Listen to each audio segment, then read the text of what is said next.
And knowing that this is my last life, I would certainly want to be arrested. The Bhagwan is in jail in North Carolina, and Sheila is in jail in West Germany, and that federal authorities plan to arrest him at the ranch Monday or Tuesday. Instead, at 11 o'clock Sunday night, we could report Bhagwan had left Oregon, but that his plane had been stopped and that Bhagwan had been taken into federal custody in Charlotte, North Carolina. But in the space of a day, the Guru's diamond watches had been replaced by steel manacles. His tailored robe switched for prison fatigues. When he took off from Rajneeshpuram Sunday afternoon, the Bhagwan said he had no idea where he was going, only that his friends were taking him away for a few days. His first trip out of Oregon since he arrived 4 years ago, and just a day before the federal government intended to unseal a grand jury indictment, charging him with breaking the immigration laws.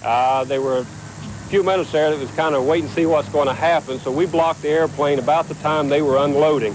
And then we surrounded the plane, and there were no incidents. We were asked if we had the capability to go to Bermuda, and we just said no because of we don't have the correct communication navigation equipment on board. Why would Bhagwan be leaving, right, with a chartered jet in broad daylight, was press all over the ranch? If he was going to leave the United States, you're insinuating. Portland INS investigator Joseph Green described the Bhagwan's close disciples as British, Canadian, or Indian citizens who, under the Guru's orders, had arranged for permanent U.S. residence by marrying Americans. Sheila and others talked over assassination plans against Turner and Oregon Attorney General Dave Frohnmeyer. Official, it was Bhagwan himself who called the law enforcement agencies at the ranch and offered cooperation to investigate these allegations against public officials. The Bhagwan listened to all the charges impassively, with just an occasional scornful stare at the prosecutor. But just before his first night under lock and key, the Bhagwan spoke his emotions. Once I have finished with this case, I'm going to move out of America.